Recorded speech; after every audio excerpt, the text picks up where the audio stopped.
Chosen one. Listen closely. Heaven has paused everything around you because this moment is divine, not random. You are not here by coincidence, you are here by calling. There's a reason your spirit feels restless, a reason your heart has never fit into the mold of the ordinary. You were never made to blend in, you were crafted to stand out. Refined by the hands of God Himself. You have walked through fires that others never survived. You have carried storms in silence, wondering why life demanded so much of you. Yet, every sleepless night, every hidden tear, every silent prayer, they were not wasted. They were the chisels heaven used to carve the strength that now resides in you. You thought you were breaking, but God was building. You thought you were abandoned, but heaven was investing in your growth. There are no coincidences in the life of a chosen one.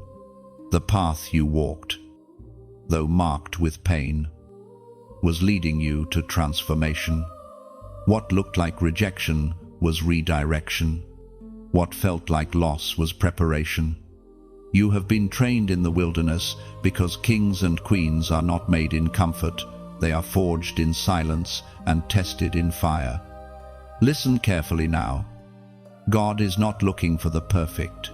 He is looking for the surrendered, not the ones with spotless pasts, but those whose scars have become stories of survival and faith.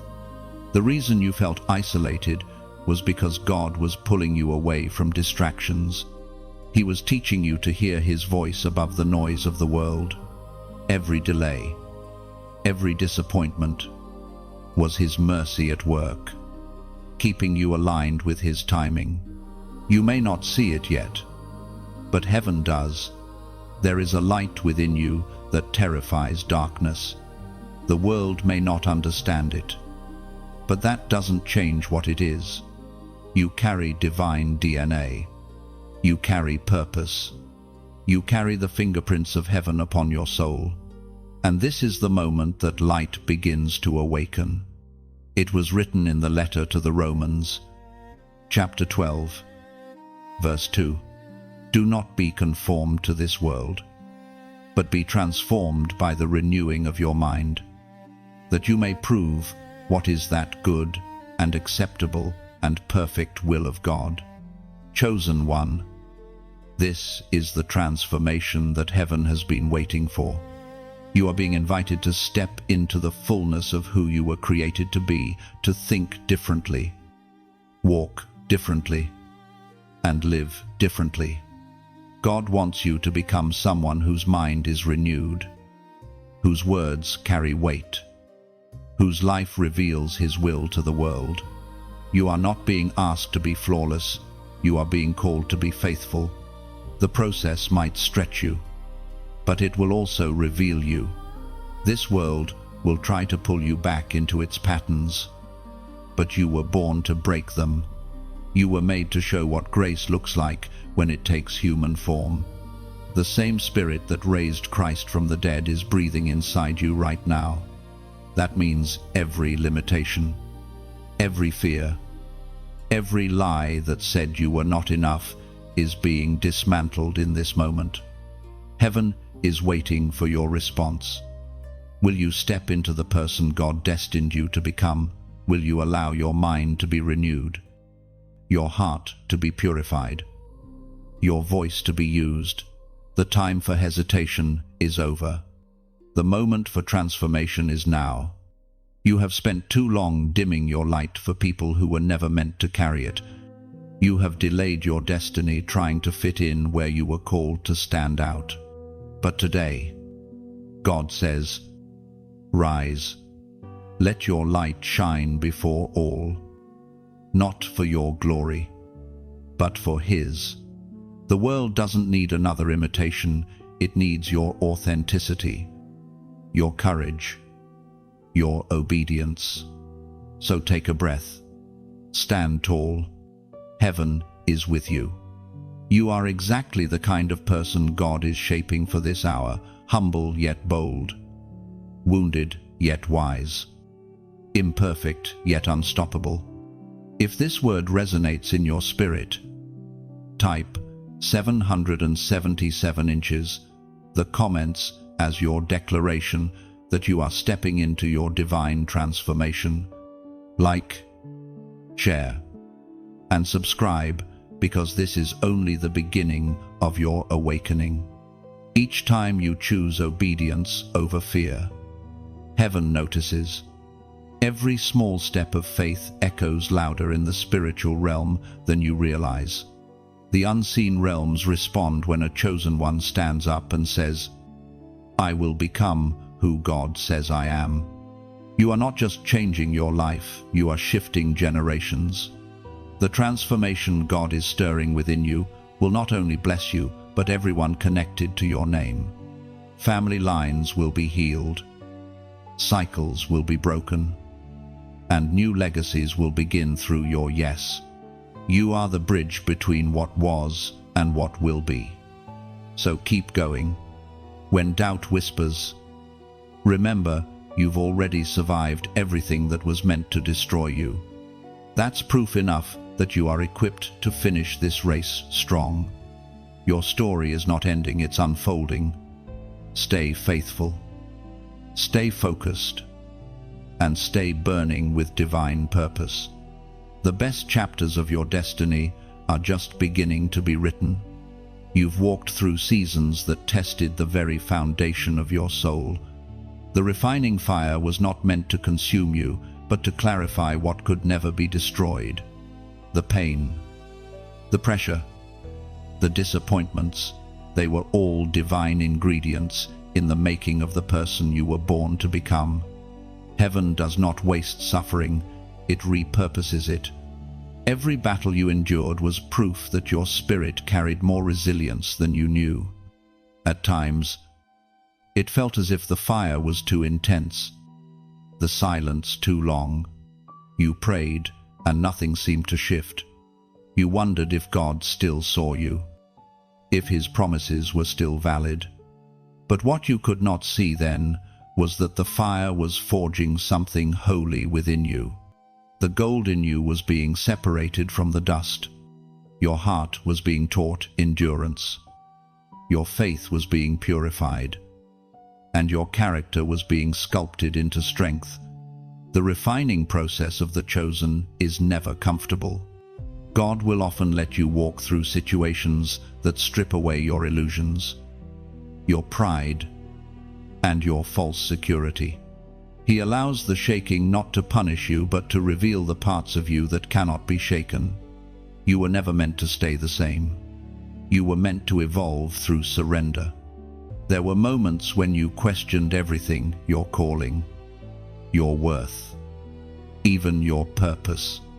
But the truth is, the very fire you tried to escape was the classroom where heaven was teaching you spiritual maturity. The pain was never random, it was prophetic. It carried messages, instructions, and upgrades for your soul. The fire forced you to release what was temporary so you could hold what was eternal. It is written in the book of Zechariah, chapter 13, verse 9. I will bring that group through the fire and make them pure.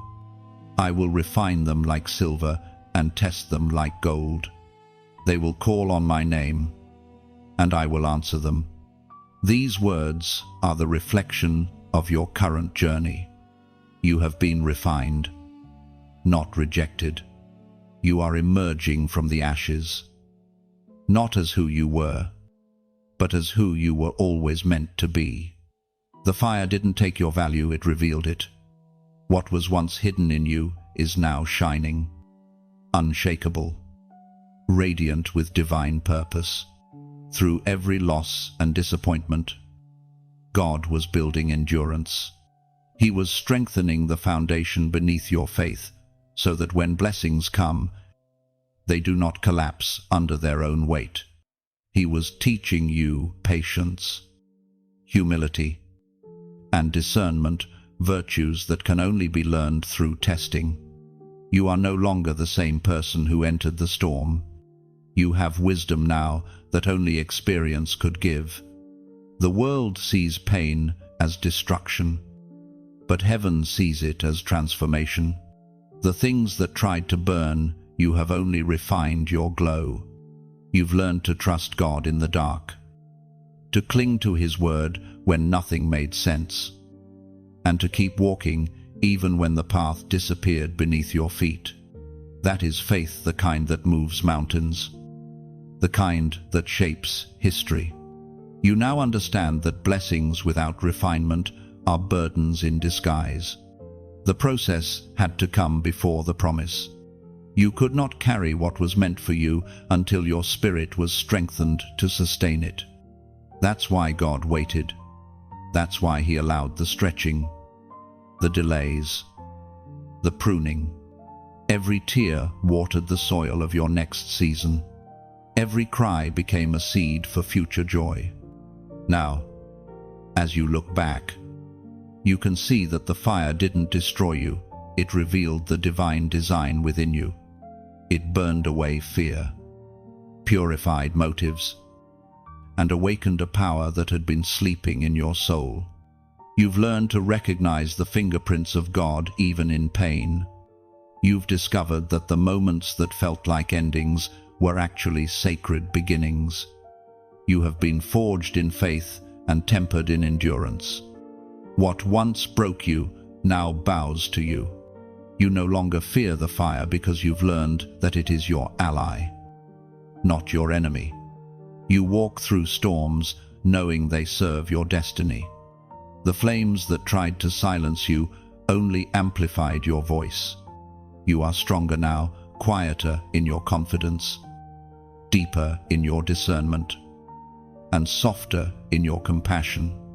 That's what the refining fire does. It doesn't just make you powerful, it makes you pure. And purity is the foundation of divine power. You are becoming the kind of person God trusts with influence, with authority, with impact. So, stand tall, chosen one. Let the memory of the fire remind you not of pain, but of purpose. Every scar is proof that grace carried you. Every lesson is evidence that heaven has been at work in your life. You are not merely surviving, you are emerging, refined, radiant, and ready for what comes next. There is always a breaking before the building. Every chosen one must walk through a season when everything familiar begins to fall apart, not as punishment, but as preparation. What you thought was loss was actually a divine reconstruction. God dismantles what was built on sand so He can rebuild it on rock. He removes what was never meant to last so that what He creates through you will endure. You may remember the moments when everything seemed to crumble, relationships ending, opportunities disappearing, doors closing one after another. You stood there wondering, why now? Why this? But heaven whispers, because you prayed for purpose, not comfort. And purpose always requires a breaking.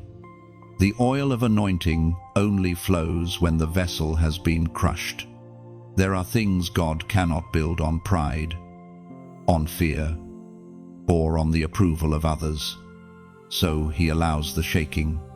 He allows the walls to fall until all that remains is what He Himself planted within you. It feels like destruction, but it's divine surgery. He is removing the fragments of false identity so that your true anointing can rise without contamination. You once defined yourself by what you had: titles, achievements, even people. Now God is showing you who you are without any of those things. He is teaching you that identity doesn't come from applause, but from assignment. When everything else is stripped away, you finally see what cannot be taken: your calling, your purpose, your light. The prophet wrote in the book of Jeremiah, chapter 18, verse 4, "But the pot he was shaping from the clay was marred in his hands, So the potter formed it into another pot, shaping it as seemed best to him. You are the clay, and he is the potter. The breaking you experienced was not because you were ruined, it was because he was reshaping you into something better, something usable, something eternal. Every fracture was in the hands of love. He never left you broken. He was busy rebuilding you. There is a sacredness in this process. When God begins to rebuild, He doesn't just restore what was lost, He upgrades it. The version of you that will emerge from this breaking will carry greater clarity, greater compassion, and greater conviction. The breaking taught you empathy. It taught you how to see others not from judgment, but from mercy. It taught you to listen for heaven's whisper rather than the world's noise. And when you rebuild under God's instruction, you build differently. You no longer chase things that shine, you chase things that last. You stop trying to impress people and start trying to please God. You learn to let go quickly, to forgive deeply, to love boldly. Because you understand now everything you lost was never your foundation. God was. You may still feel some of the cracks inside you, but those cracks have become sacred spaces where His glory dwells. They are reminders that even in breaking, you were held. Even when you didn't understand, you were guided. You have been broken, yes, but never beyond repair. This is why your story carries power. Others will see the places you were shattered and realize that grace still rebuilds. They will listen to your testimony and find hope for their own ashes. That's how the kingdom grows, not through perfection, but through redemption. Chosen one. Remember this, God doesn't build fast, He builds forever. What takes time in your life is worth the wait, because it will not collapse under pressure. He is constructing something eternal within you. So breathe. Don't resist the rebuilding. Don't mourn what He had to remove. The breaking was never the end. It was the beginning of becoming. The moment you stopped fighting the process, the masterpiece began to take shape. If this word resonates in your spirit, comment, "I'm being rebuilt." Your comment is not just interaction, it's declaration. It's you saying, "I understand now. My breaking was sacred. My rebuilding is divine." Heaven responds when faith speaks. The potter's hands are still on you. You are not forgotten clay, you are a future masterpiece. Keep trusting the process. Because soon, even the pieces that once confused you will fit perfectly into God's design. When you type, "I'm being rebuilt," you're not just repeating words, you're releasing faith into the atmosphere. You're agreeing with heaven that your story isn't over, that what broke you is now becoming the foundation of something unshakable. That declaration is a spiritual yes, a signal to the universe that you have surrendered to the potter's hands. Each time you say it, you remind yourself that pain was never your identity. Purpose is. The rebuilding may be quiet, hidden, or slow, but it is real. God is shaping you with precision, placing every fragment exactly where it belongs. So, let this phrase be your anthem. I'm being rebuilt stronger, wiser, softer, and more aligned with heaven's design than ever before. There comes a season when silence becomes your greatest teacher. You look around and realize that the noise has faded, the voices that once surrounded you have grown quiet, and the path that once seemed full of movement now feels still. In that stillness, God begins His most delicate work. The hidden season of preparation is not punishment, it is divine protection.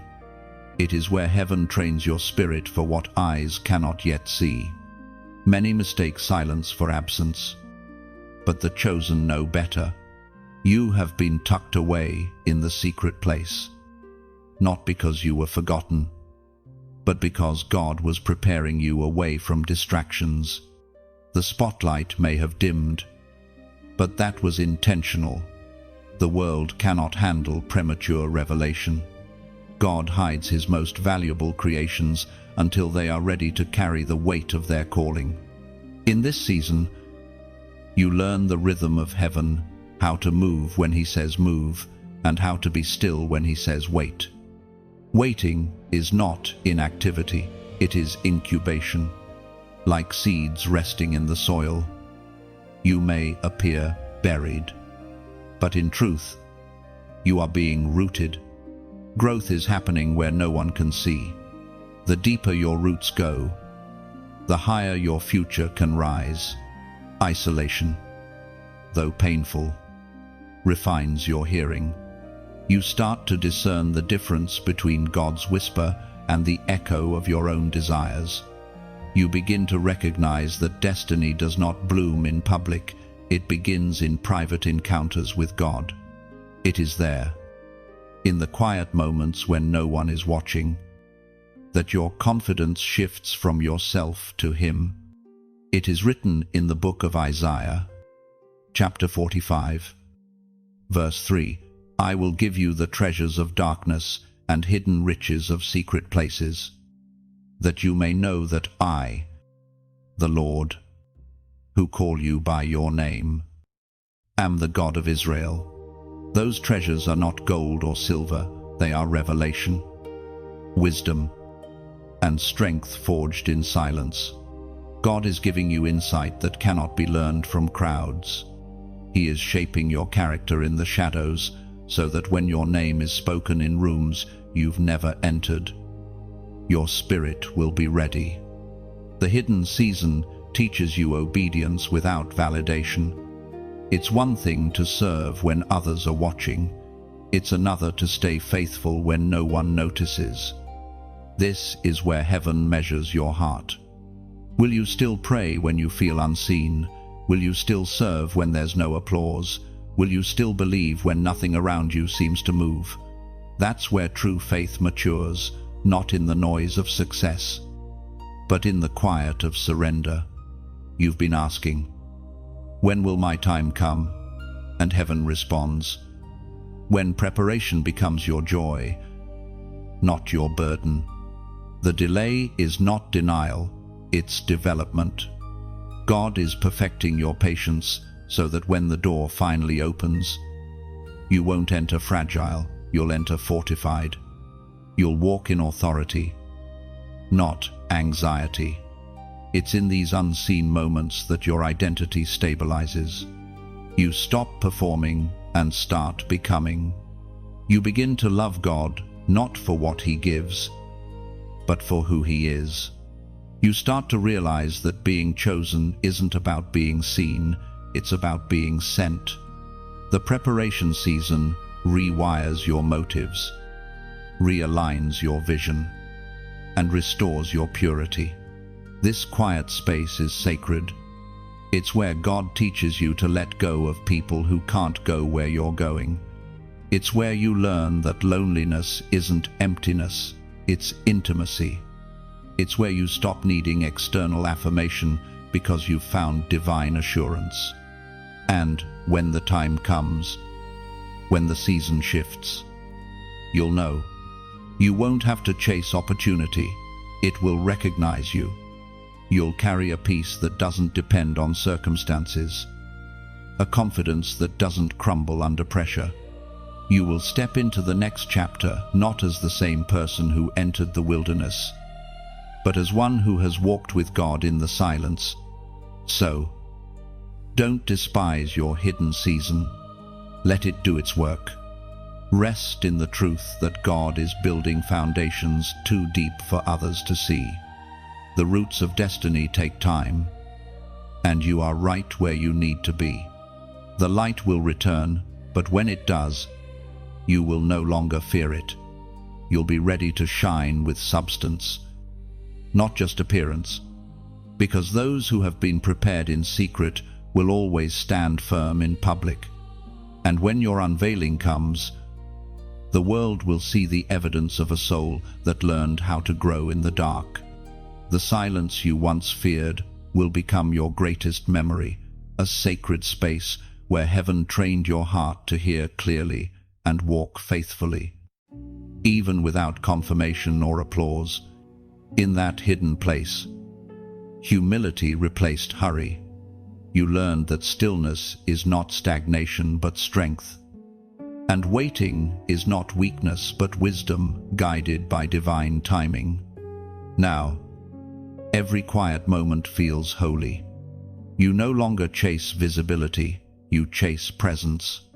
Because you've discovered that what's built in secret carries eternal weight.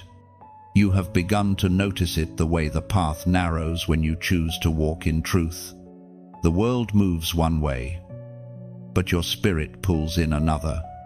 You feel it when you speak what others are afraid to say. When you refuse to laugh at the things that grieve God's heart. When you stand alone rather than compromise what you believe.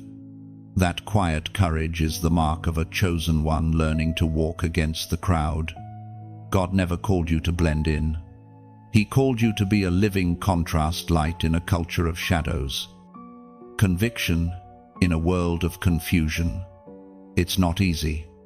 There are days when you wish you could just disappear into the noise and avoid the weight of difference. But heaven reminds you, you were not made for average. You were made for impact. Every step you take against the current costs something. You lose comfort, approval, even relationships. Yet every cost becomes a seed in the soil of destiny. You cannot rise higher without leaving something behind. You cannot walk with purpose while holding on to the patterns that keep you small.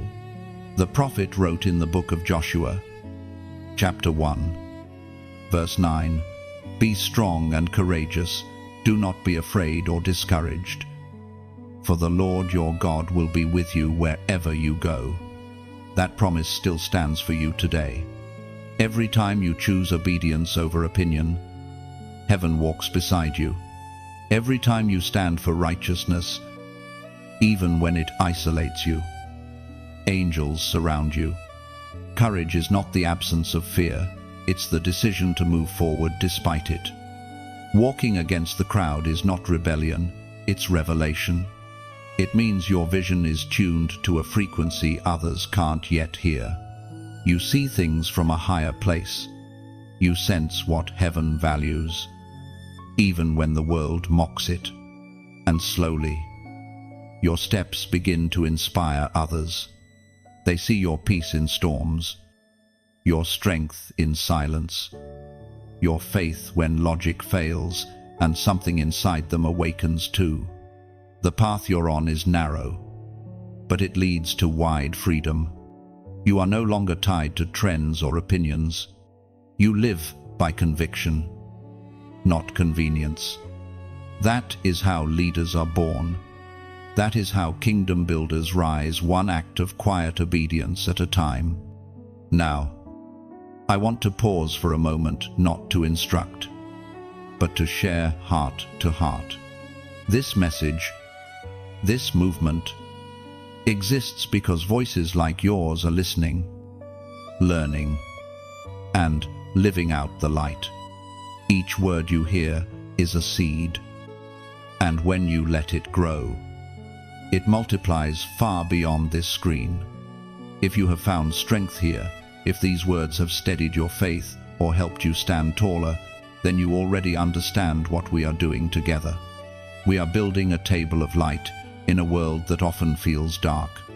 Every time you light this message, it's as if you're placing another candle on that table, one more spark for a soul searching in the night. When you share, you're opening a window in someone else's storm, letting hope slip through where despair once lived. When you subscribe, it's like choosing to walk this narrow road together. hand in hand.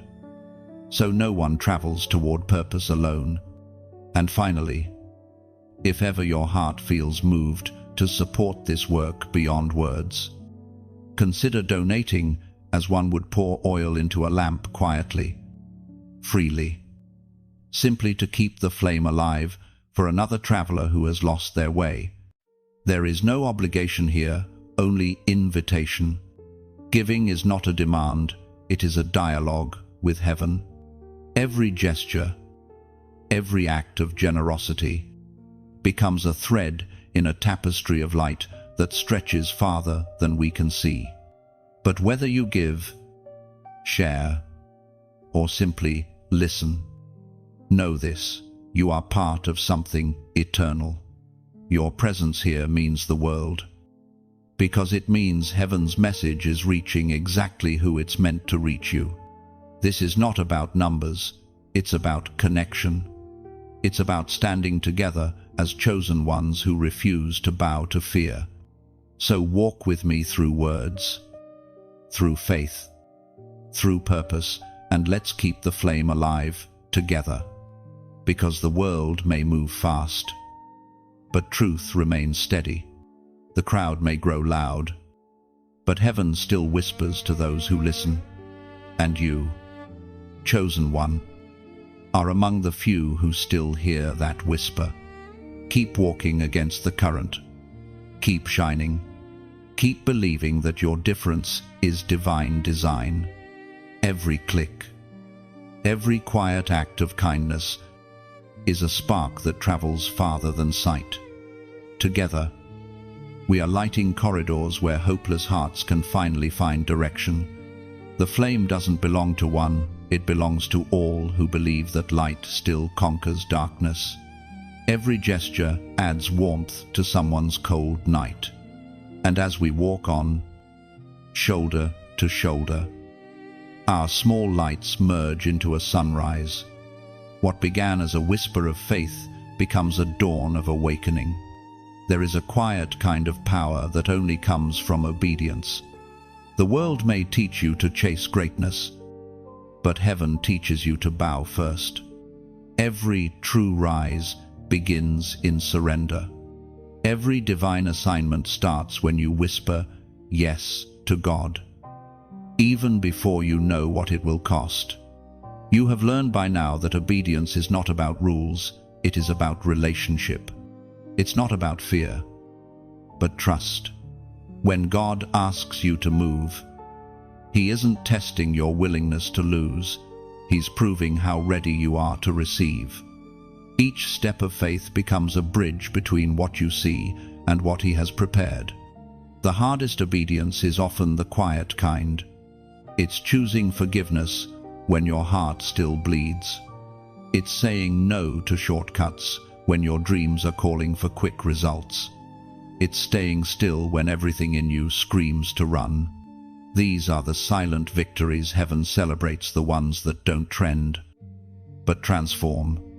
The Word of God declares in the book of Deuteronomy, chapter 28, verse 2, "And all these blessings shall come upon you and overtake you if you obey the voice of the Lord your God." Obedience isn't punishment, it's positioning. When you obey, you align your steps with heaven's rhythm. What others chase, you begin to attract. What others strive for begins to find you. The blessings of obedience are not earned, they are inherited. Yet, obedience doesn't always feel glorious. Sometimes it feels like losing control.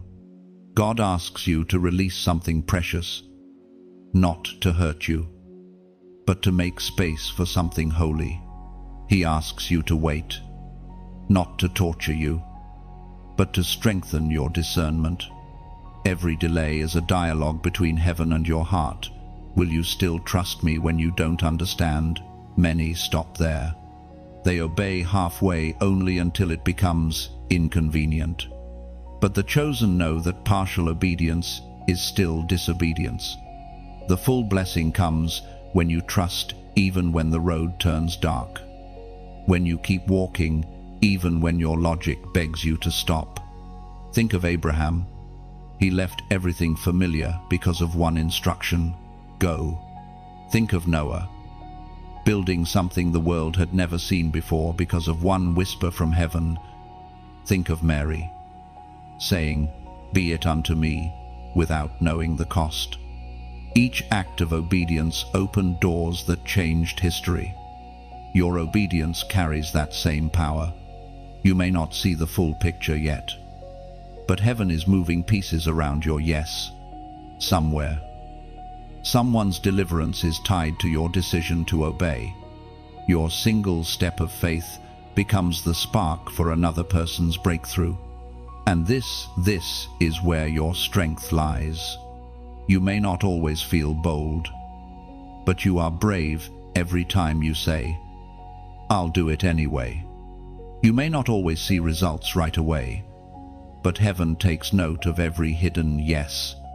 Each one becomes a stone in the foundation of your destiny.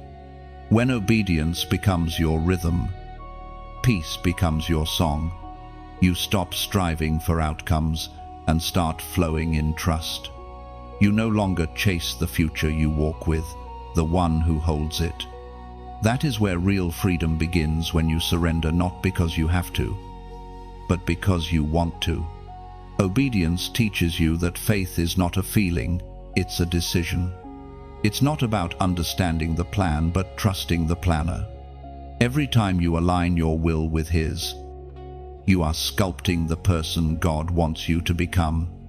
If you feel this truth stirring within your spirit, take a moment and comment 888.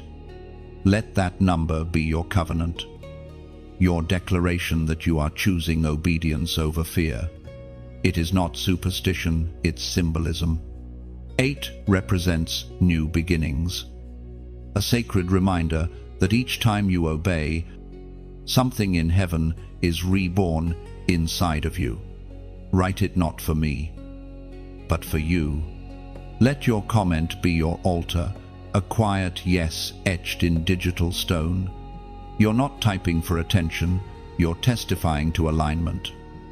Heaven sees it, even in pixels and silence, because one act of obedience can shake eternity, and one whispered yes can echo louder than 1,000 shouts of resistance.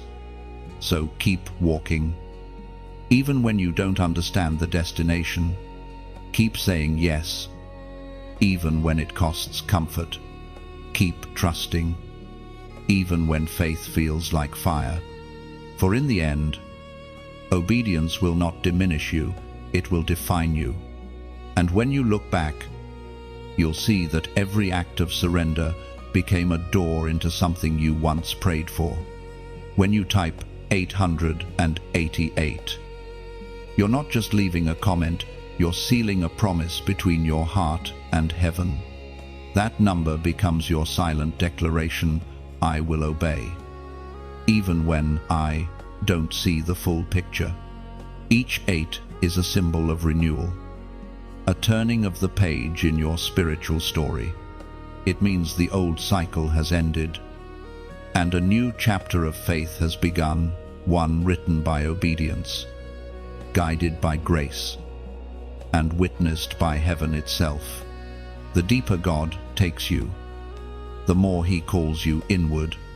You begin to see that the true battlefield has never been outside, it has always been within. Before God can send you into greater purpose, He first calls you to cleanse the inner temple. The temple isn't a building, it's your mind, your heart, your thoughts, your motives. It is the sacred space where heaven desires to dwell without interference from fear, pride, or pain. For too long, you carried the residue of old wounds. You smiled in public while your heart trembled in private. You forgave others outwardly, yet deep down, bitterness quietly poisoned your joy. But God, in His mercy, never exposes to shame, He reveals to heal. He brings to the surface what must be cleansed, so His glory can dwell freely within you. Healing is not a single moment, it's a process of surrender. When God begins to touch the hidden places in you, it can feel uncomfortable.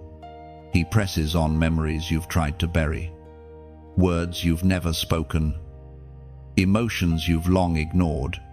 But each revelation is an invitation to freedom. He cannot heal what you refuse to face. The Spirit spoke through the prophet David in the Psalms. Chapter 51, verse 10, "Create in me a clean heart, O God, and renew a right spirit within me." This prayer is not a plea of weakness, it's an anthem of renewal. When you ask God to cleanse you, you are giving Him permission to rebuild your soul from the inside out. Every unhealed scar becomes soil for wisdom. Every tear becomes water for compassion. Cleansing the inner temple means facing yourself honestly. It means recognizing where pride disguised itself as strength, where fear wore the mask of wisdom, where pain became your identity instead of your teacher.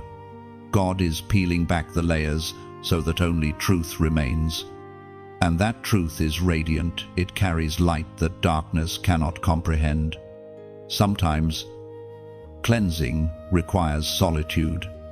God may distance you from familiar patterns or people, not because He wants you isolated, but because He wants to quiet the noise long enough for you to hear His correction. He speaks not in condemnation but in clarity. He whispers, "You cannot carry yesterday's dust into tomorrow's destiny." As He cleanses, He replaces. Where fear once lived, faith takes root. Where shame whispered, grace now sings. Where resentment lingered, peace begins to grow. This is the miracle of sanctification, not perfection, but transformation. The old you begins to fade, and a new, purified version begins to rise. The cleansing isn't meant to humiliate you, it's meant to prepare you for power. A vessel cannot pour living water if it's filled with residue. You can't pour light into others if shadows still reign within. So God empties you, purifies you, and fills you anew with His Spirit until your life becomes a reflection of His holiness. At first, you may resist this inner work. The mind will tell you it's too painful, too messy, too slow. But remember, God's hand is gentle even when it's firm. He knows how much pressure to apply. He doesn't destroy what He's cleansing. He refines it until it gleams with His image. Every time you let go of bitterness, you create space for blessing. Every confession becomes a cleansing stream that washes away what no longer belongs. It's not about pretending to be pure, it's about becoming whole. True purity is not the absence of mistakes, but the presence of continual surrender. Cleansing also means forgiving yourself. So many chosen ones live haunted by regret, reliving what cannot be changed. But the God who called you knew every failure before it happened. And still, He chose you. Forgiveness is not forgetting, it's releasing your right to carry guilt any longer. As your inner temple is cleansed, your perception sharpens. You begin to sense God's presence more clearly. His voice grows louder in the quiet. Your prayers carry weight. Your peace becomes unshakable because it no longer depends on circumstances, it flows from within.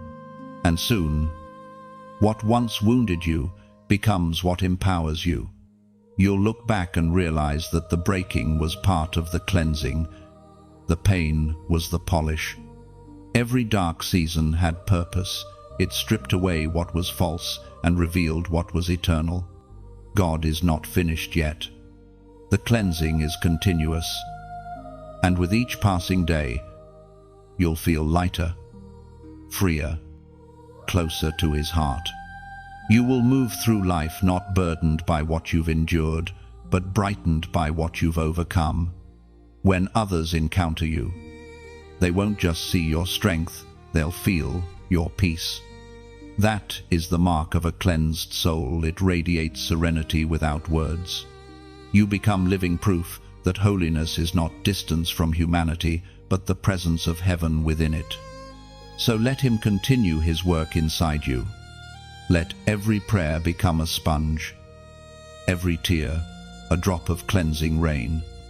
And when he's done, you'll see your heart was never meant to be a battlefield.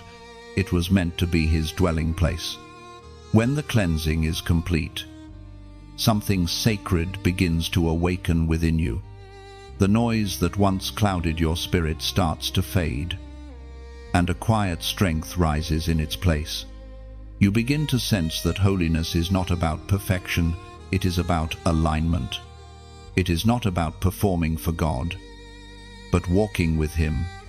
To become a vessel of light means to allow his presence to flow through you freely, without resistance, without pretense. Being a vessel of light is not glamorous. It is humble, often hidden. It's the daily choice to reflect God's goodness in small, unseen moments, the kindness you extend when no one is watching, the compassion you show when no one thanks you, the patience you hold when frustration tries to take over. These moments build the glow that heaven recognizes. Holiness is not a mask you wear, it's a mirror you polish. The more time you spend in God's presence, the more your inner reflection begins to resemble his. You begin to notice that your reactions soften, your words heal instead of harm, and your decisions come from peace instead of pride. That is transformation, quiet but undeniable. According to what is revealed in the book of Proverbs, chapter 4, verse 18, the path of the righteous is like the morning sun, shining ever brighter till the full light of day. This is the journey you are on. You are learning to shine gradually, faithfully, beautifully. Each day adds another layer of clarity, another spark of grace. The light within you is not instant, it grows with every act of surrender, every prayer whispered in trust, every moment you choose to do what is right when no one would know otherwise. To become a vessel of light, you must stay connected to the source. A lamp cannot shine on its own. It depends on oil and fire. The oil is your intimacy with God, your prayer, your humility, your devotion. The fire is the Holy Spirit, the energy that turns faith into power. Without oil, the flame dies. Without fire, the oil remains dormant. It is the union of both that keeps your light alive. There will be days when your glow feels dim. The world's weight may try to smother your flame. Doubt, distraction, exhaustion, they all come to test the strength of your light. But even a faint flicker is enough to resist the darkness. Remember, the sun doesn't argue with the night, it simply rises. Your presence alone shifts atmospheres because light doesn't compete, it transforms. Being a vessel of light also means carrying responsibility. Light exposes, it reveals both beauty and brokenness. As you carry this divine radiance, you will see more clearly not just the goodness in others, but the wounds they hide. You'll begin to feel compassion where you once felt judgment, mercy where you once felt anger. That's the power of divine illumination. It softens you even as it strengthens you. And yet, light attracts both admiration and opposition. Some will draw near to its warmth, others will recoil from its truth. But you must not dim yourself to make others comfortable. Your light was meant to challenge shadows. Your clarity will disturb confusion. And your purity will reveal what was hidden in darkness, not to shame, but to heal. The vessel that carries light must remain transparent. When pride clouds your glass, the glow dulls. When bitterness settles, the brightness fades. This is why constant renewal matters, not perfectionism, but purification. Each day, you empty what's heavy so the light can flow unhindered. Holiness is not rigidity, it's rhythm, the steady balance between grace received and grace released. In your hands, the light will heal others, your words will comfort, your presence will calm storms. You will find yourself speaking life into weary souls without even planning to. That's what happens when God's Spirit overflows through you. You become a conduit, not a container. You no longer hold the light, you host it. The world doesn't need more noise, it needs more light. It doesn't need louder opinions, it needs quieter purity. Every time you choose integrity over popularity, compassion over criticism, truth over convenience, you're shining. You are showing the world what divine love looks like wrapped in human form. And the beauty of light is that it multiplies. When your glow touches another, theirs ignites too. This is how revival spreads, not through grand stages, but through everyday faithfulness. One spark at a time, one heart at a time, until the darkness loses its claim on the earth. Chosen one, your journey is not just about becoming better, it's about becoming brighter. You were never meant to be hidden under the weight of fear or shame. You were meant to illuminate paths, to guide, to comfort, to reveal the beauty of God's presence in ordinary places. So, guard your light, protect your oil, tend to your flame with gentleness and gratitude. The world is watching, but heaven is smiling. For you are becoming exactly what you were designed to be, a vessel through which eternity shines. There comes a point in your journey when the weight of what God has placed inside you begins to make itself known. It's not a burden of sorrow, but a mantle of purpose, a divine responsibility that sits on your shoulders like invisible armor. You start to feel that your life is no longer your own, that every step you take echoes beyond this world. This is the moment when God entrusts you with spiritual authority, the kind that changes atmospheres and breaks chains. The weight of the mantle is holy. It's not meant to crush you, it's meant to stabilize you. You've been through fire, through silence, through refining and cleansing. And now, heaven begins to clothe you with power. The same Spirit that hovered over the deep now hovers over you, preparing to flow through your obedience. You are no longer just surviving, you are carrying something sacred. Carrying the mantle means carrying the responsibility of heaven on earth. It means learning to speak carefully, to love deeply, to move wisely. God trusts you to represent His heart in places where others only echo the world's voice. The mantle does not make you superior, it makes you accountable. The greater your anointing, the greater your humility must become. It was proclaimed in the second letter to Timothy, chapter 2, verse 21. If anyone cleanses himself from what is dishonorable, he will be a vessel for honorable use, sanctified, useful to the master, prepared for every good work. You are that vessel now purified, repurposed, and positioned. The weight you feel is not the weight of failure, it's the pressure of purpose. Diamonds form the same way under weight, under time, under heat. What once felt heavy will soon feel holy. You will begin to see that what God places on you is never greater than the strength He places in you. Still, carrying this mantle will test you. The temptation will come to use it for recognition, to let pride whisper that you have earned it. But the true mantle bearers know power that comes from God must always return to God. You don't own the light, you steward it. The glory never belongs to you, it only passes through you.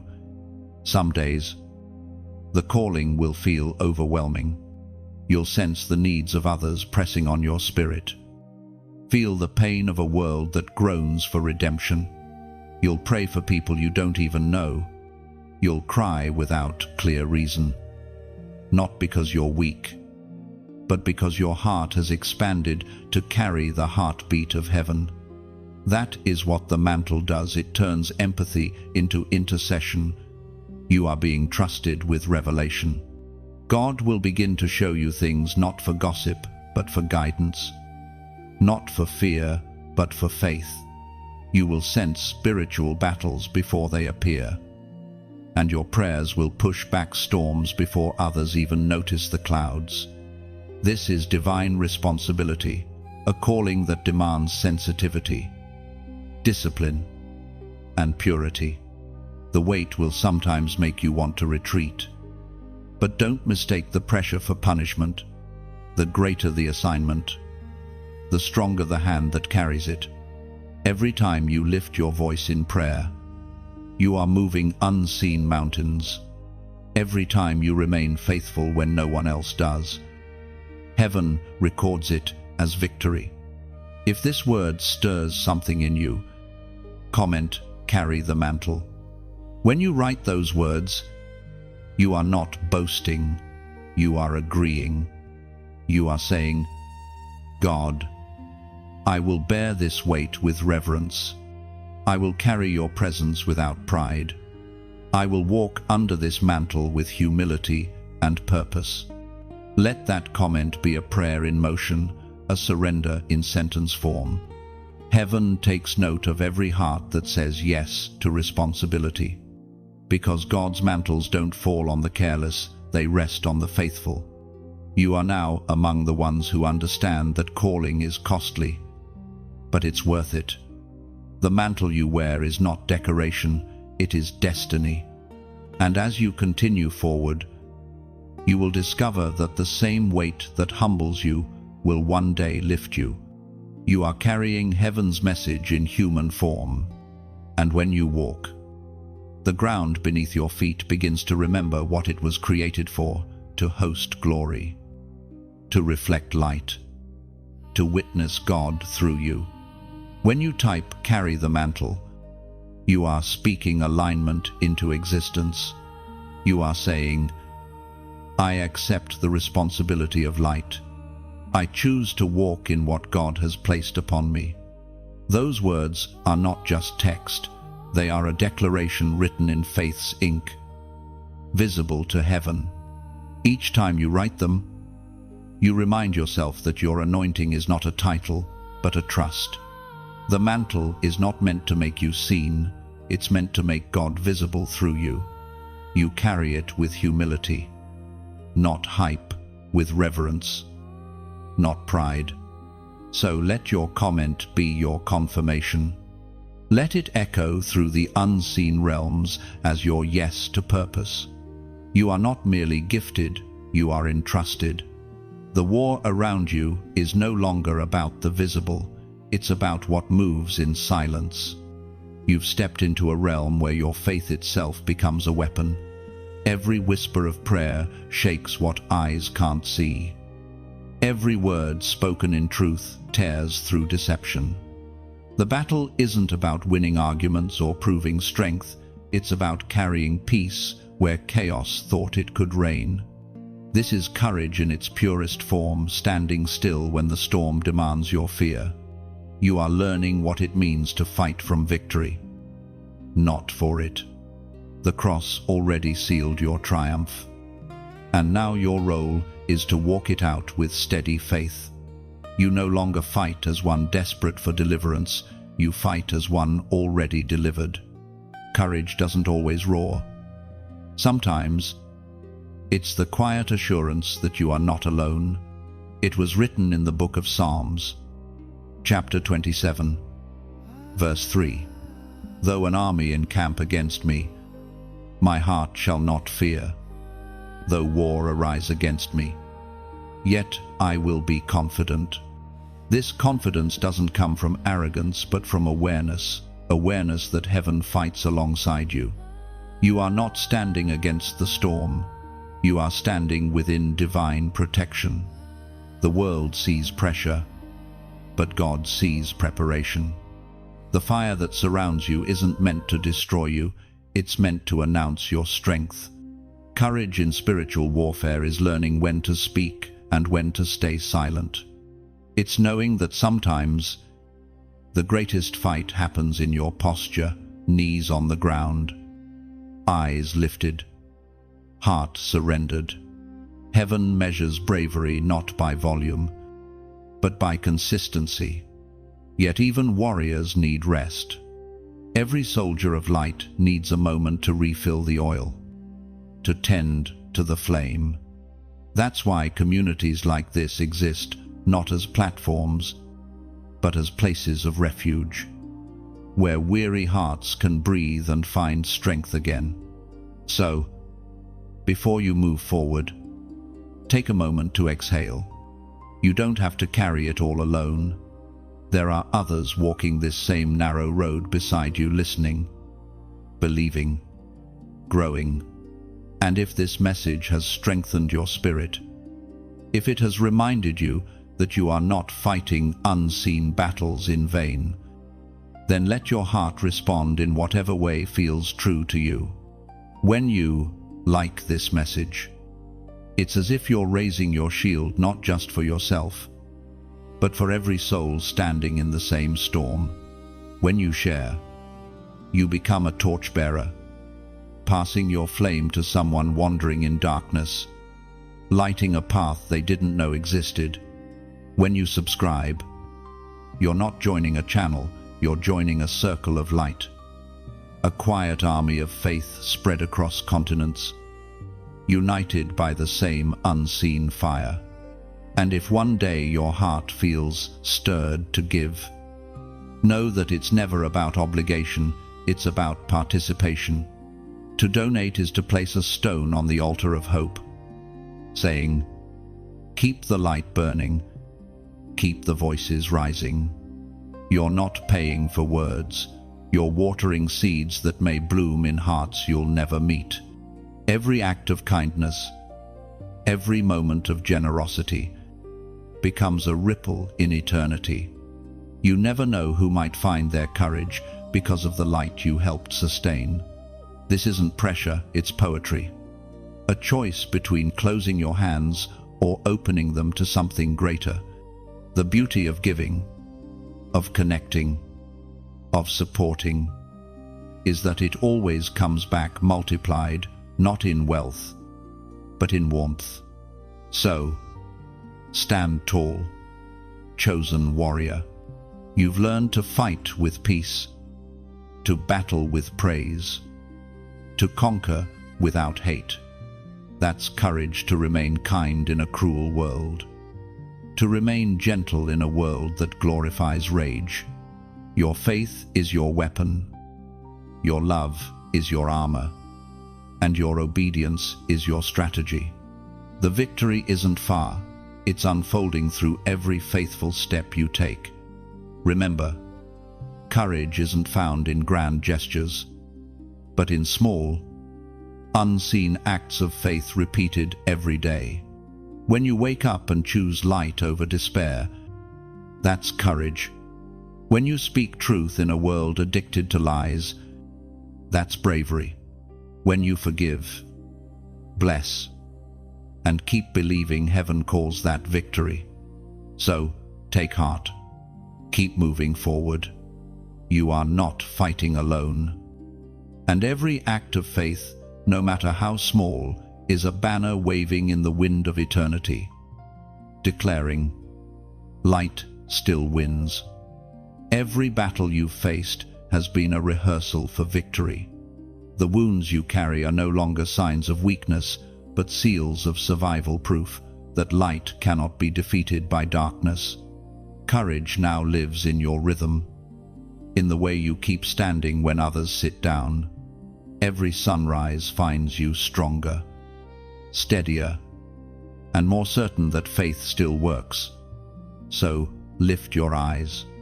The dawn ahead isn't distant, it's already breaking. Every act of faith you choose today becomes tomorrow's miracle. Keep shining, keep believing, and let your light keep teaching the world what endurance looks like in human form. There comes a shift in the life of every chosen one, a moment when your voice no longer trembles when you speak truth. You begin to realize that authority was never about volume or status. It was always about alignment. The voice that commands darkness is not loud, but steady. It flows from a heart that has been purified by surrender and anchored in faith. When heaven speaks through you, your words no longer echo your fears. They carry the weight of divine power. You have walked through enough breaking to know that humility precedes authority. God will never trust a voice he hasn't tested. Before he lets you speak to nations, he makes sure you've learned to listen in silence. Before he gives you words that shift atmospheres, he ensures your motives are cleansed of pride. And when that process is complete, something miraculous happens. Your voice becomes an instrument of heaven's will. You may not even realize when it begins. One day, you'll speak peace into a chaotic situation, and it will still. You'll pray over someone broken, and they'll feel hope awaken inside them again. You'll speak light, and shadows will move, not because of you, but because of who flows through you. As Jesus himself declared in the Gospel of Luke, chapter 10, verse 19, "I have given you authority to trample on serpents and scorpions and over all the power of the enemy, and nothing shall by any means hurt you." That promise is not symbolic, it's spiritual law. The authority given to you is not for domination, but for restoration. It's the power to heal, to forgive, to speak life into ruins, to open prison doors with words soaked in grace. You are not here to conquer people, you are here to confront the darkness that holds them captive. The voice that commands darkness is trained in compassion. You don't shout at the broken, you call them home. You don't curse the lost, you light the path. True spiritual authority doesn't manipulate, it liberates. And it flows from love, not ego. That's why your voice has power. It's backed by heaven's intention, not human ambition. Every time you speak with faith, creation listens. The atmosphere responds to words shaped by truth. Fear dissolves, anxiety lifts, and peace fills the space where despair once ruled. You are not just speaking, you are legislating heaven's order on earth. You are declaring what already exists in eternity until it manifests in time. But authority also carries responsibility. Words that heal can also wound if wielded carelessly. God gives you power not so you can prove yourself, but so you can serve others. The greatest voices in the kingdom are those who speak less and pray more, who discern before declaring, who love before leading. You've probably noticed how your words now carry different weight. Conversations that once felt casual now feel sacred. You can sense when to speak and when to stay silent. You can feel when your words pierce deeper than you intended. And you quickly repent because you value purity over pride.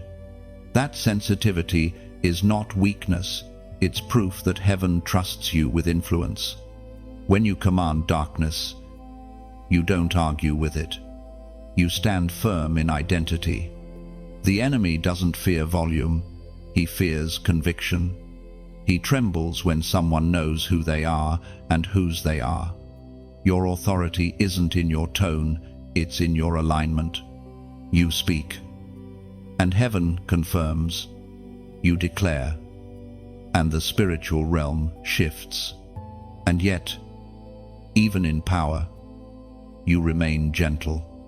You understand that authority without mercy becomes tyranny, and that every command must flow from compassion. The light you carry was never meant to scorch, it was meant to guide. That's why your words bring warmth where others bring wounds. You've learned to speak as a healer, not as a hammer. Sometimes, the greatest command you'll ever give is not to others, but to yourself, to tell your own soul to rise when it feels weary, to remind your own heart that light still lives within. Authority begins in self-discipline. Before you can move mountains, you must first learn to move your mindset. So now, your prayers sound different. They carry boldness, but also tenderness.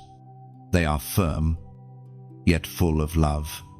You no longer plead, you proclaim.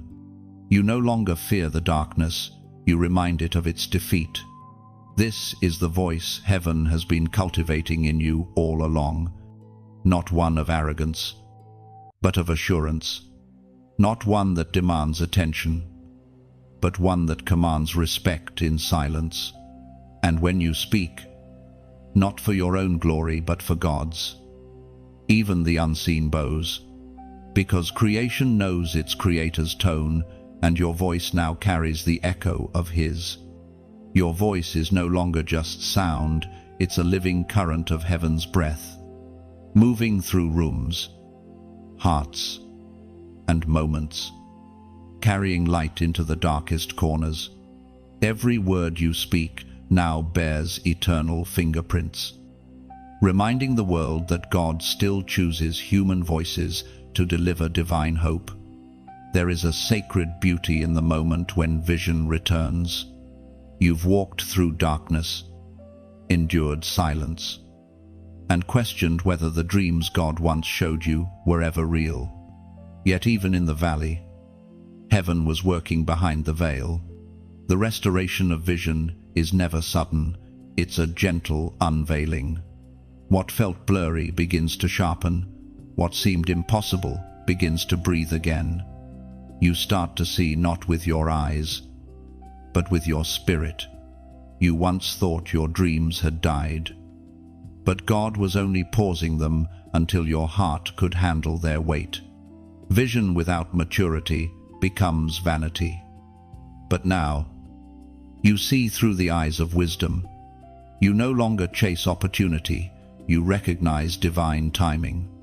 The same dreams that once caused anxiety now bring peace, because you finally understand God gives vision not to excite you, but to equip you. As the prophet Habakkuk wrote in the scroll of his vision, chapter 2, verse 3, "For the vision is yet for an appointed time, though it linger. Wait for it. It will certainly come and will not delay." You waited, and now the fog is lifting.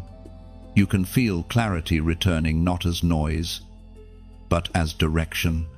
The restoration of vision doesn't just mean seeing the future, it means understanding the present. You begin to interpret your journey differently. What once felt random now feels orchestrated. What once broke you now begins to make sense. Vision is not just sight, it's insight. It's the divine ability to perceive purpose where others see problems. God is training your spiritual eyes to recognize His fingerprints in ordinary places. He's showing you that revelation doesn't only come through dreams or prophecy, it can appear in the face of a stranger, in a sunrise, in a whisper you almost ignored.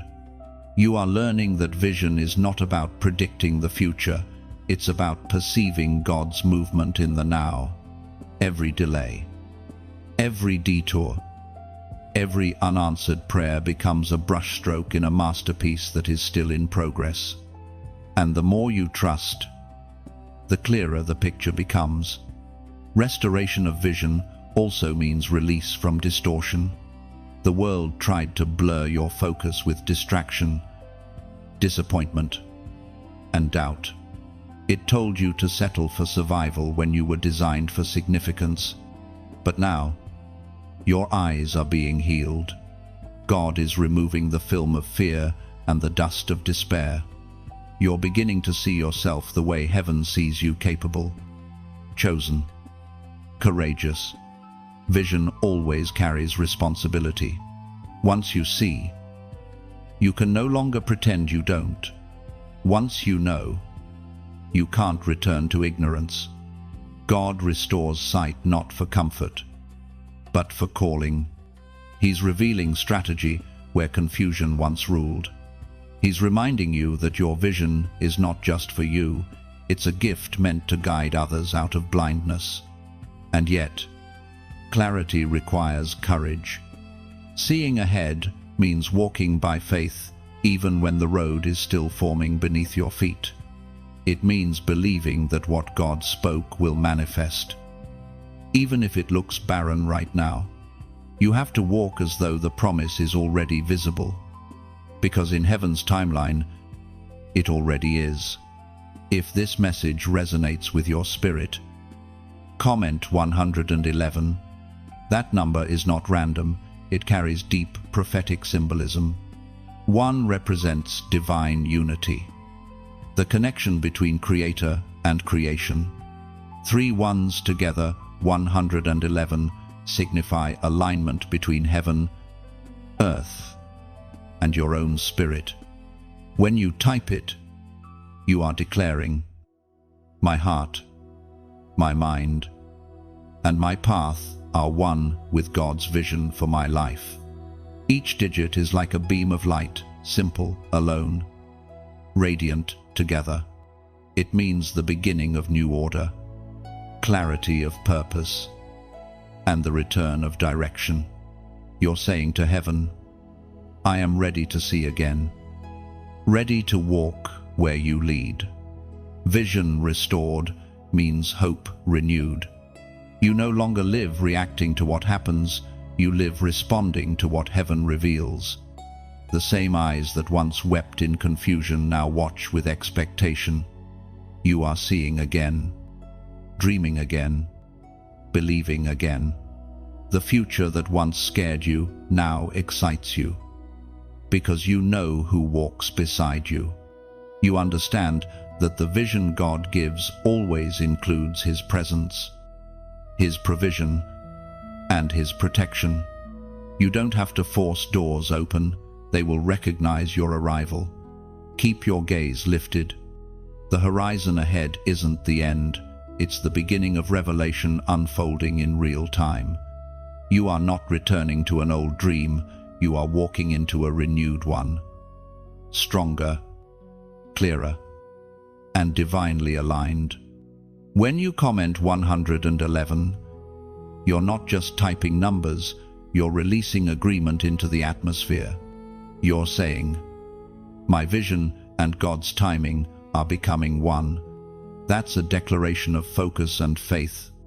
Each one represents connection, Father, Son, and Spirit working in unity to realign your path. 3 ones together form a pillar of divine order, a reminder that clarity comes when heaven leads. So as you write it, breathe deeply. Let those digits remind you that your eyes are opening again and your purpose is awakening with light. You have reached the point where identity no longer feels like a question, it feels like a revelation. You used to ask, "Who am I?" Now you know. You are not defined by what happened to you, or by who left, or by the mistakes you made on the way. You are defined by who God says you are. The more you walk with Him, the more the fog of false labels begins to fade. You no longer need validation from others to feel valuable. You understand now, identity is not discovered, it's remembered. When you first began this journey, you may have thought the calling was about doing, but as you've grown, you've realized it was always about becoming. God never asked you to perform, He asked you to embody.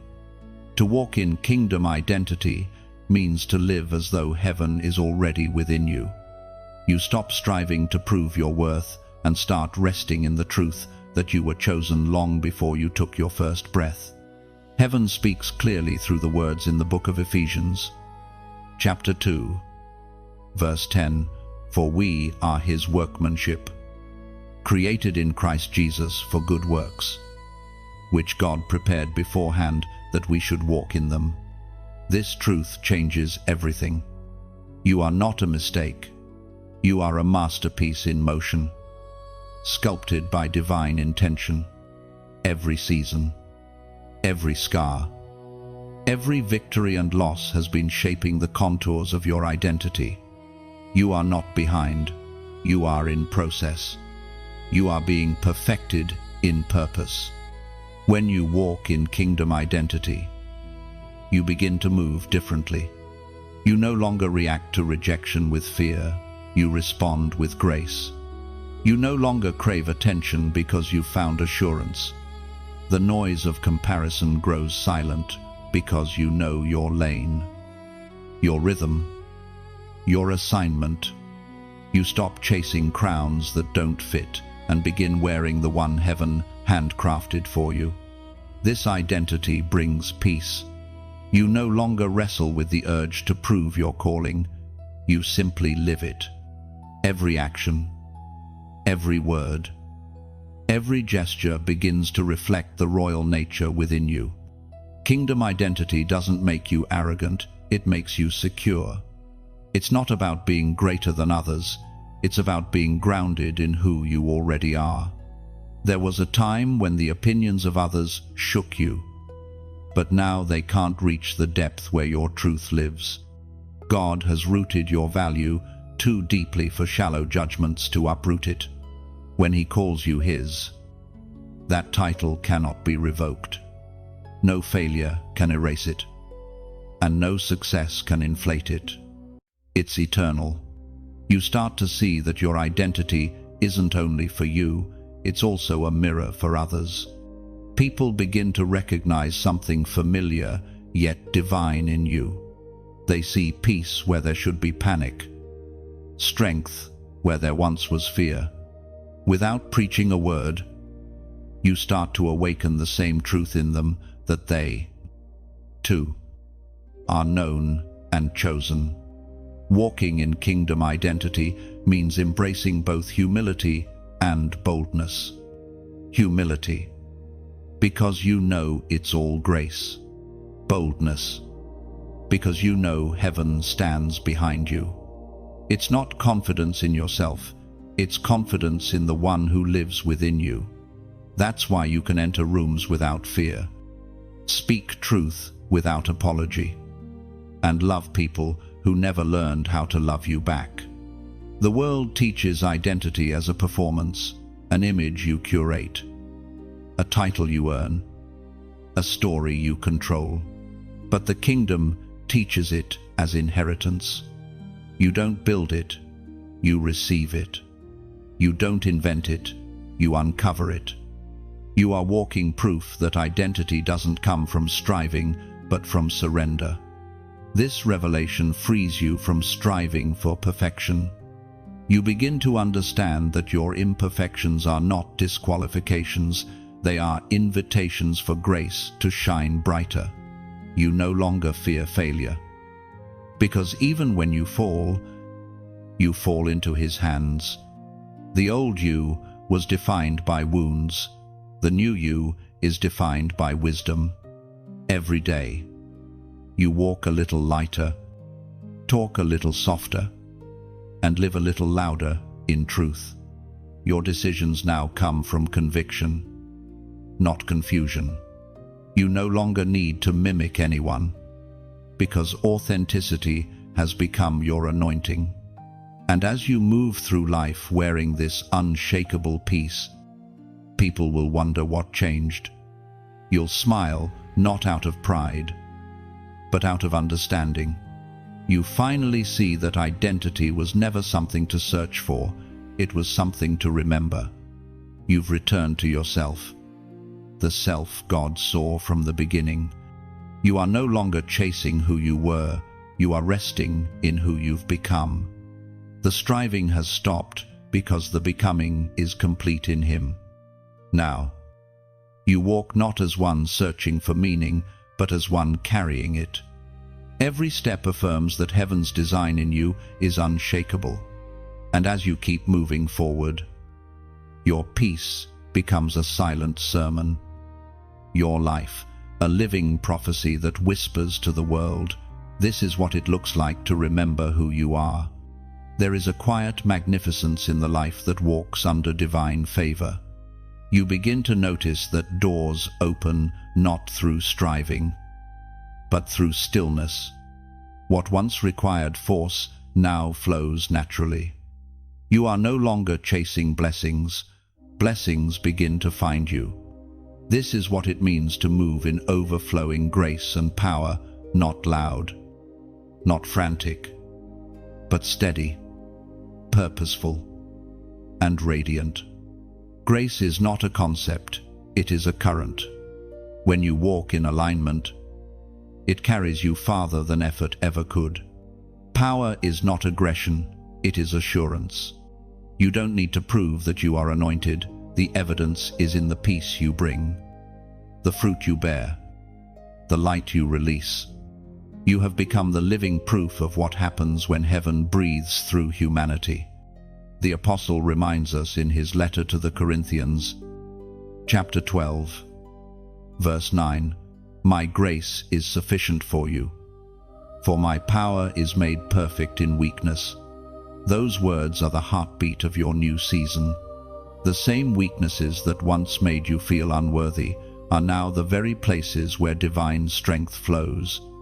The cracks in your story have become the windows through which glory shines. You don't have to hide them anymore, they are proof of transformation. Overflowing grace means that you no longer live in fear of running out. There is always more wisdom, more mercy, more provision, more patience. The well within you is not shallow because its source is infinite. The Holy Spirit continues to refill what the world tries to drain. When others see emptiness, heaven sees opportunity. When others call it failure, God calls it foundation. This grace doesn't just restore, it multiplies. It takes what was broken and turns it into blessing. It turns scars into symbols of victory and pain into pathways for others to find healing. You are not just receiving grace, you are distributing it. Your life has become a flowing river, refreshing all who come near. Power, in this kingdom sense, is different from the world's. The world's power dominates, heaven's power liberates. The world's power demands attention, heaven's power draws transformation. You no longer need to convince anyone of your calling. The authority you carry is self-evident because it changes the atmosphere wherever you go. As you walk in this overflowing grace, you find yourself moving from effort to ease.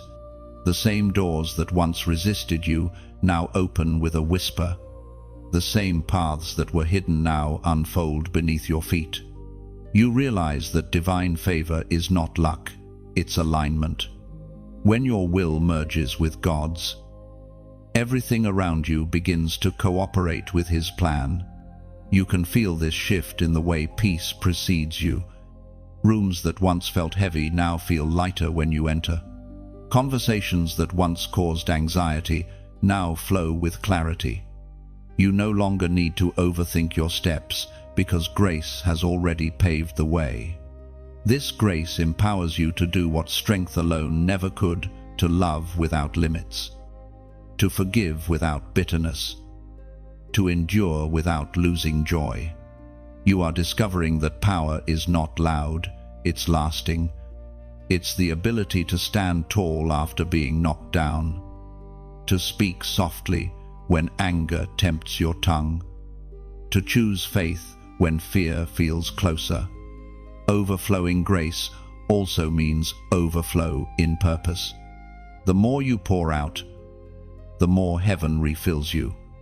Every word of encouragement, every act of kindness, every prayer you whisper over someone else sends ripples that return multiplied. You can't outgive grace because you are a vessel of its source. People will begin to notice the change in you. They won't always have words for it, but they'll feel it, the serenity that radiates from your presence, the calm in your responses, the quiet strength in your gaze. You are walking evidence that peace is possible even in chaos. The beauty of this season is that you don't have to chase signs and wonders, they begin to follow you. Miracles align themselves with those who walk in humility and faith. You've become the intersection where heaven meets earth, where divine intention becomes visible. This overflow is not a reward, it's a responsibility. Grace given freely must be extended freely. Power received must be used with compassion. Every gift you carry is meant to serve, to lift, to heal. The greater the grace, the gentler the heart. And so, you walk forward, not with arrogance, but with awe. Every breath feels sacred, every step purposeful. You begin to understand that abundance isn't about what you hold, it's about what flows through you. Your life has become a moving river of divine exchange. God pours in, you pour out, and in the rhythm of giving and receiving, the world is quietly changed. Grace now moves through you like breath, soft, constant, unseen, but undeniably alive. It fills the spaces where striving once lived and turns exhaustion into quiet strength. You no longer chase what you need, you attract what aligns. Every blessing now meets you mid-step, guided by the same rhythm that carries your heart. And in this flow, you realize abundance was never about having more, it was about becoming more. You are the overflow, the living reminder that grace always finds a way to return home. Every crown carries a cost. The glory you now carry didn't come from ease, it was birthed in endurance. To wear what heaven has placed upon you means to understand both beauty and burden. The anointing that rests on your life is precious, but it was not free. You paid for it with obedience, with tears, with nights when you refused to give up. You have learned that every victory carries invisible weight, and that even triumphs demand humility. The cost of glory is not suffering for suffering's sake, it's the refining of purpose through pressure. God allows the pressing because oil only flows when the olive is crushed. Every heartbreak, every disappointment, every lonely night has become a sacred exchange between heaven and your destiny. You are being prepared to handle power without arrogance, success without corruption, influence without pride. It is written in the first letter of Peter, chapter 5, verse 10. After you have suffered a little while, the God of all grace, who has called you to his eternal glory in Christ, will himself restore, confirm, strengthen, and establish you. That is the promise behind every trial restoration. The suffering is never wasted, the waiting is never meaningless. The God who called you is faithful not only to crown you, but to sustain you beneath the weight of it. And the more he entrusts to you, the more he draws you back to humility. because true crowns are not made of gold, they are woven from service. The cost of glory is quiet obedience. It is choosing faithfulness over fame, substance over spectacle, character over comfort. It's learning to walk in power without losing tenderness. To wear a crown in God's kingdom is to kneel more often than you stand. It's knowing that authority without love becomes tyranny, and influence without purity becomes noise. Every crown God gives has thorns on the inside, not to harm you, but to remind you that leadership is love in action. You feel them when you forgive the unforgivable, when you love people who misunderstand you, when you keep serving even when no one applauds. That's how heaven measures greatness, not by who bows to you, but by who you lift with your hands. Now, if these words have found a home in your heart, take a moment to breathe. Let this message sit with you like rain on thirsty soil. You don't need to rush the reflection. Let it soak deep. And if your spirit feels stirred, if this voice of truth has helped you walk through your season a little stronger, let your response be a whisper of gratitude expressed in action. When you like this message, it's like placing a single rose on the altar of truth, a quiet gesture that says, "This touched me." When you share, imagine lighting a lantern and setting it afloat across the water, trusting that it will reach someone still lost in the dark. When you subscribe, it's like stepping into a circle around a fire, joining others who refuse to let the flame of faith fade from this world. And when you comment, think of it as leaving a small stone by the riverside, a sign for others who will walk this path after you, letting them know you're not alone. Grace was here before you. And if ever your heart feels led to give, let it come from beauty, not burden. To donate is to add your drop to the river, a contribution that joins countless others, keeping the current of light flowing farther than one voice could ever reach. You are never pressured, only invited. The giving is sacred because it's voluntary. It's not a payment, it's partnership. It's how hearts say, "I believe in this light, and I want it to reach one more soul." Whether you give, like, share, comment, or simply sit in stillness, know that your presence matters. You are part of a living tapestry of hope woven together by unseen hands. Every gesture, even the smallest one, ripples beyond what you can measure. Because this is what the cost of glory looks like, not money, not fame, but hearts moved into motion, people choosing to be part of the same light that once reached them. So stand in your crown not as royalty above others, but as reflection of grace among them. You are proof that power can remain pure, that crowns can be carried humbly, and that giving of love, time, words, or kindness is the greatest act of worship. And as you walk forward, remember the true crown is not worn on your head, it shines through your heart. Every act of light you release becomes another jewel in eternity's design. Every step you take now leaves a glimmer behind, a trace of the grace that carried you through every season of surrender and strength. The light no longer follows you, it flows from you. And as you keep walking, heaven keeps weaving your story into eternity's fabric. One act of love, one spark of kindness at a time. When God sets you apart, He doesn't do it to make you superior. He does it to make you significant. You begin to realize that being chosen isn't about standing above others, but standing before them as an example of what surrender looks like. Becoming God's standard means becoming the visible reflection of invisible truth, the living embodiment of His principles in a world that has forgotten them. You are no longer simply a believer, you are a blueprint.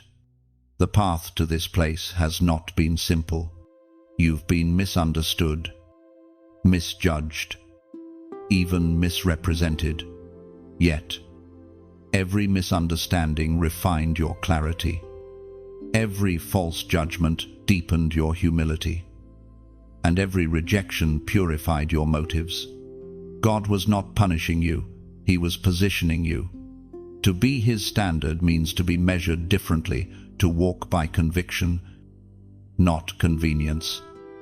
To live for eternity, not applause.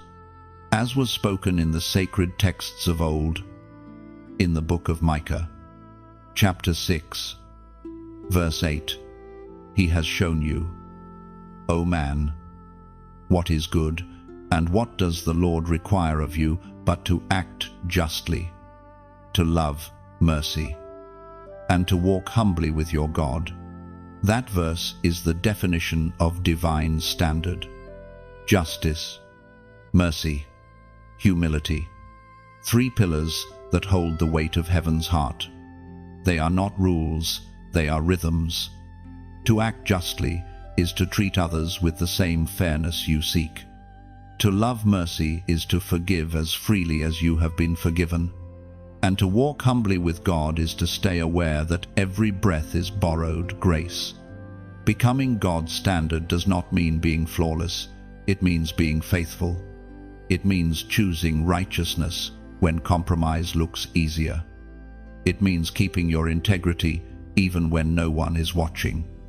It means being kind when the world is cruel, patient when time feels cruel, and hopeful when hope feels thin.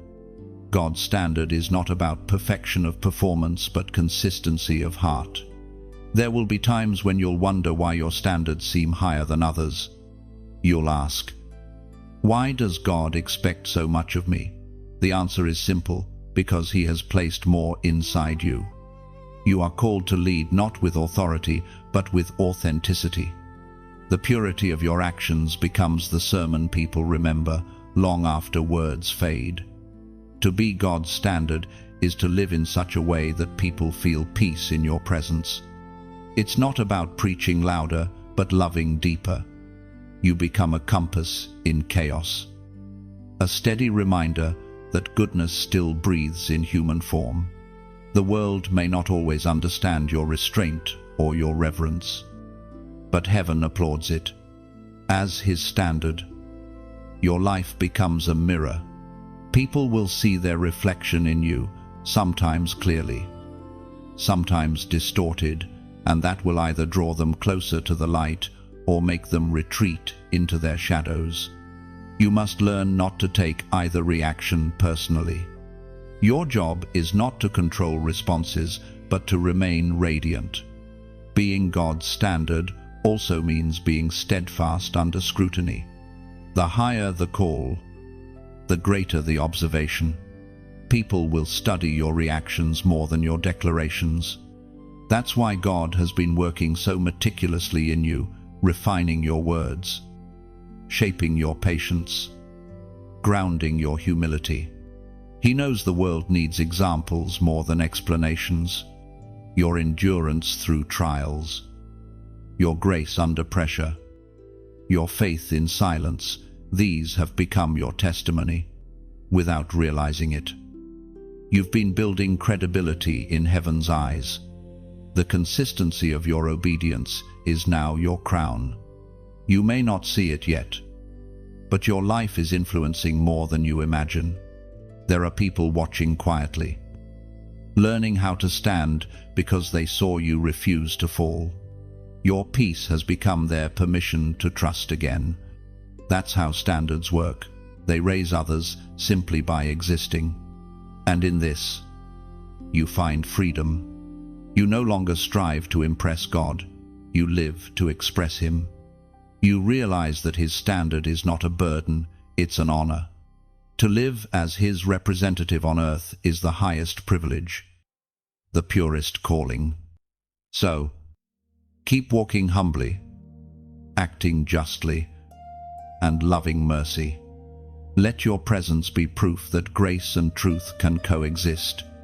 Let your choices be sermons that echo louder than noise. Let your life become a quiet revolution that restores faith in what is good. Because when God sets a standard through you, He's not just shaping your life, He's reminding the world of His. Your footsteps are now measurements of grace, each one proving that holiness is not distance from humanity, but depth within it. You walk as evidence that light can live in flesh. Every day you rise. The world witnesses what obedience looks like when it wears a heartbeat. That is your quiet ministry, living truth without demanding attention. And long after your words fade, your integrity will keep speaking, for the standard you carry is not carved in stone, it's written in the way you love, forgive, and keep standing when no one else does.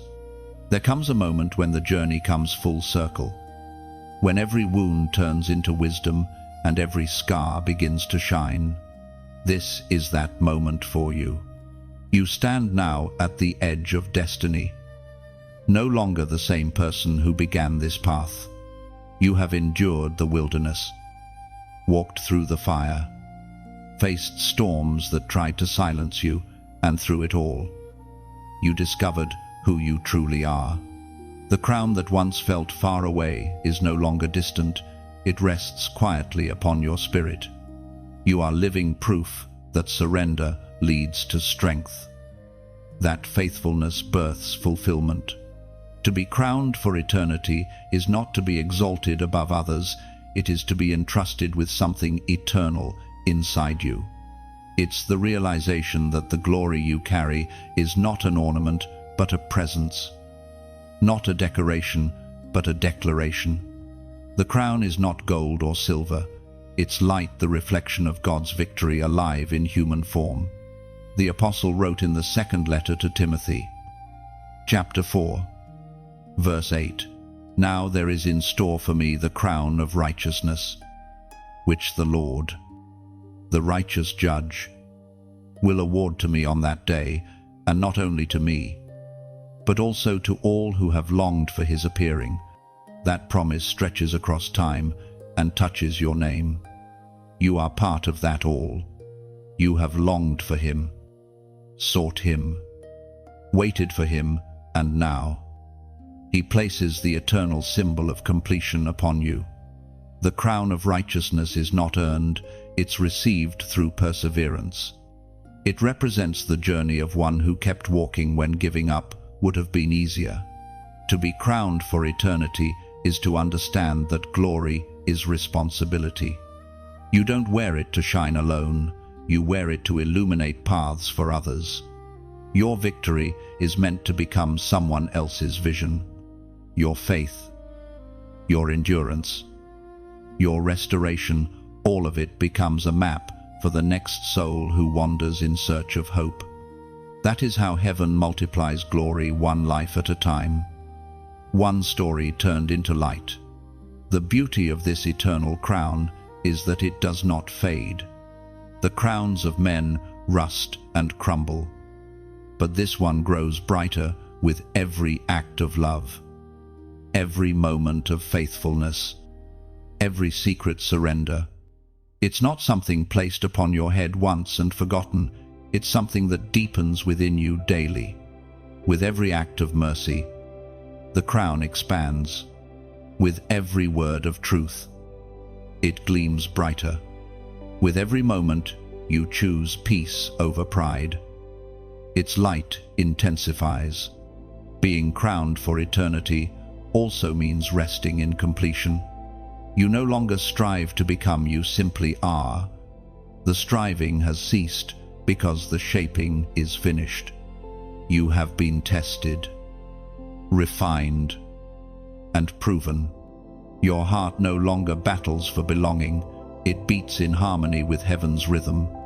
This peace is not the absence of battle, but the mastery of it, the understanding that nothing outside you can destroy what God has built within.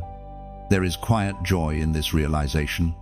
You no longer need recognition to validate what God has already affirmed. You no longer chase destiny because destiny has found you. Every step forward now feels lighter, not because the path is easier, but because your soul is anchored in eternal assurance. Crowned for eternity means you've become both student and teacher, both vessel and voice. You carry the wisdom of survival and the serenity of surrender.